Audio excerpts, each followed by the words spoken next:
On a night like any other, Bob Sajanowski explains that the streets of Brooklyn are not the safest in the world. All the money there passes from hand to hand until it reaches a drop bar, a place chosen at random to be the safe deposit box for the entire city. Even the owners don't know when their bars will be the new drops, they just have to accept the money without asking too many questions. He explains that his job is just to tend on Cousin Marvin's bar and wait. On a new night, a group of men toasts for an old friend with a drink on the house, something that Marvin, the former owner of the place, doesn't see quite right. Bob justifies himself by saying that it's been 10 years since young Richie Whelan disappeared, but people don't seem to forget him so easily. Marvin also calls Bob's bluff about his favorable treatment of another regular client, Millie, a sad old lady who always seems to stay there late. Despite appearances and his job, Bob is actually a nice guy, attends church, and gets along well with people, even for being a small-talking guy. As he walks along in the streets, he manages to hear something in the distance but can't quite make out what. On a closer inspection, he notices that a small boxer puppy is crying desperately and bleeding in a trash can. Upon rescuing him, Bob meets the house owner, and although he explains the situation to her, she is more fearful of the man's presence in her yard. After taking his picture for her safety, the woman introduces herself as Nadia and invites Bob inside. They treat the puppy's wound, and Bob learns that Nadia is a waitress but worked as an animal rescuer some time ago. She clarifies to Bob that the puppy is not a boxer but a Pitbull, a breed that is difficult to find a home for. Bob has the same thought as the other people, believing that pit bulls are a dangerous breed, but Nadia explains that their bad reputation is mostly the owner's fault. Amid the conversation, Bob can't help but notice some marks on Nadia's neck, but she immediately changes the subject, offering him a crate for the puppy. She can't keep the dog because she works at night, and Bob clarifies that he can't keep the dog either, as he was just passing through. Nadia tells him that the dog will be taken to the shelter, giving a week for the owner to show up. Otherwise, it will be put up for adoption. Although Bob is reluctant to accept the responsibility, he asks Nadia to keep the puppy for a couple of days to think about it. He talks to Marvin about it, and Marvin tells him that it's just a dog and shouldn't be seen as an impossible responsibility to take care of. After a regular night at the bar, a couple of masked crooks burst in after everyone had left, demanding the day's money. Marvin tries to have a dialogue with them, but they are very nervous to talk. Bob notices something about the watch on one of them, as it seems to be stopped at a specific time. Once the robbers leave, Bob and Marvin immediately look for Rardy, the bar's doorman, who is lying in an alley wounded. When the situation passes, Detective Evandro Torres appears, introducing himself to Bob as one of the parishioners who always sees him at the church. Torres investigates what happened, and Bob tells him about the watch's clue.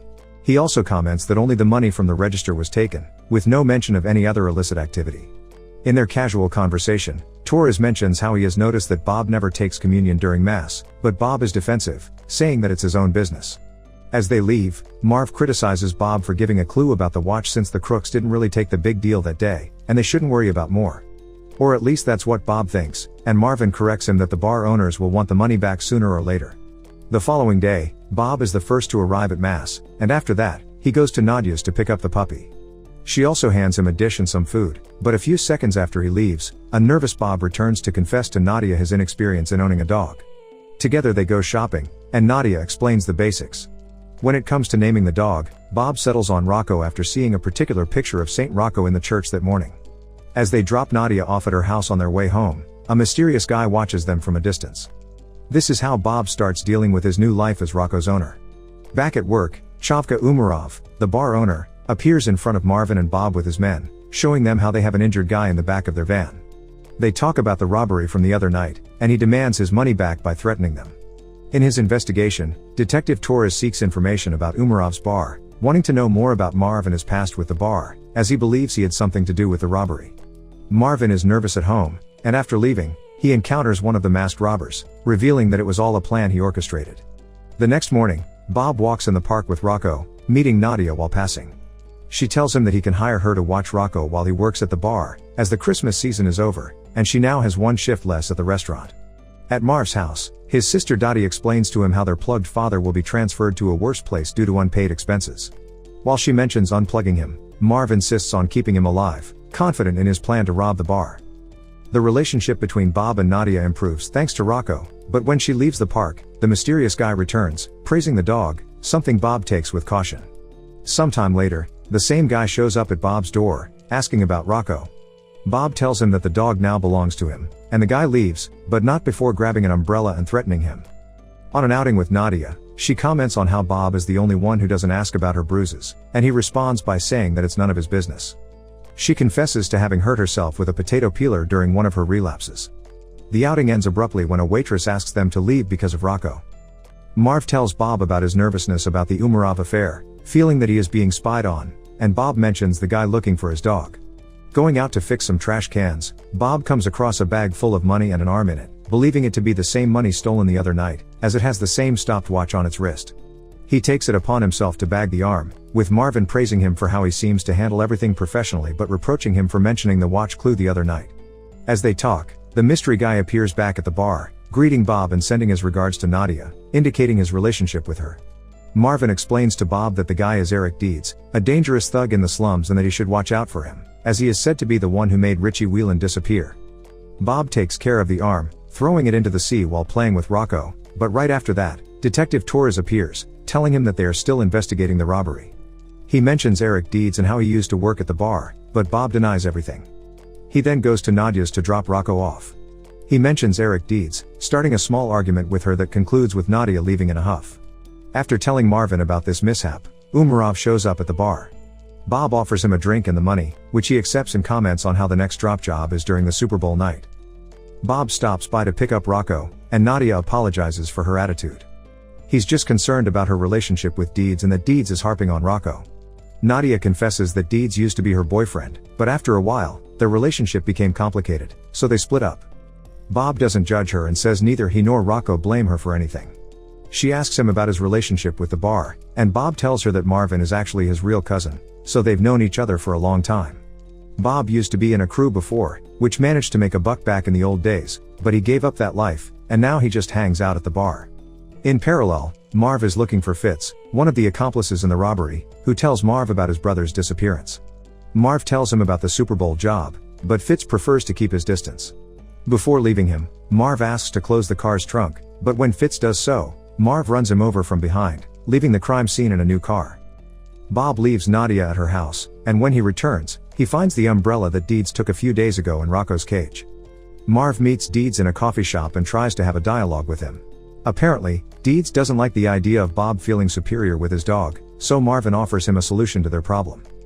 Detective Torres manages to get his hands on Deeds' file and is curious by what he reads, knowing something else about his story.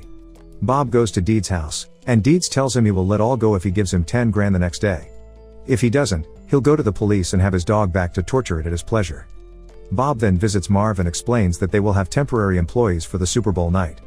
Bob tells him about his suspicions regarding the robbery and how Marv had something to do with it, but Marv gets angry and asks him to leave. Instead of going with Bob for the money, the next morning Deeds breaks into Nadia's house and forces her to go on a date that night, much to her dismay. That night at the bar, the customers arrive as Bob keeps nervously attending to them and tending to Umarov's dirty jobs.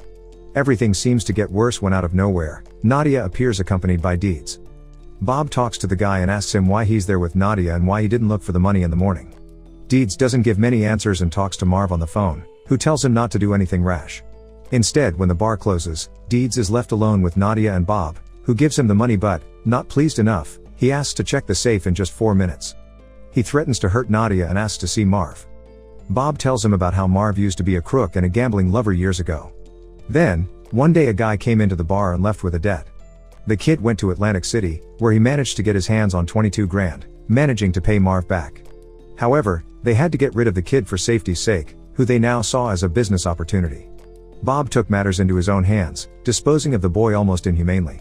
The boy was Richie Whelan, who Deeds was framed for his disappearance years earlier. While Deeds admits that it was him who took care of Richie, Bob quickly draws and shoots Deeds twice, fulminating him instantly, revealing his cold and heartless nature to Nadia. After that, Bob starts insulting Deeds, with Nadia making him understand what just happened. She asks to leave, and Bob promises her that no one else will ever hurt her again. The girl leaves, promising that she won't say anything about what she saw, but Bob is sure of it. He tells her that he's not like those people around him despite everything. As they leave, Marv is seen outside the bar, keeping an eye on everything. Deeds' phone starts ringing, and Bob answers, having his suspicions. Marv is on the other end of the line, but they are both mute to the call. Bob begins preparations to dispose of Deeds' body, then pays a visit to Umarov and his men along with Rocco. Umarov talks to him about how he spoke to Marv so that Bob would now own the bar, while it is revealed how one of his goons disposes of Marv from a distance. It would now be Bob's bar, and everything would be even as long as he put Umarov's money aside. Bob feels lonelier than ever, and Umarov leaves him. Now as the new owner, Bob takes over the place, reflecting on how perhaps the devil does not exist, and upon leaving the world, God simply says, "You can't come in, please go away." The next day, Detective Torres goes to the bar to pay his condolences to Bob, who claims that Marv's deal was a carjacking, but Torres sees it more as an execution. He redirects the conversation to Deeds, who they mention seeing him at the bar the night before. Bob tells he didn't notice anything unusual because it was Super Bowl night, and the detective explains that like Richie Whelan, Deeds disappeared without a trace. Torres is confused about all these disappearances, and Bob keeps himself in line, pretending not to have seen anything. He just claims that this is how things happen on those streets and that, in any case, Deeds might even turn up soon, even if it's in an insane asylum. Torres tells him that in fact the night Whelan disappeared, Deeds was in an asylum, so the stories don't match. Deeds claimed the story believing it would give him street cred, but the truth is that they never found the culprit. Before leaving, Torres confesses his suspicions to Bob, who no longer feels safe about it.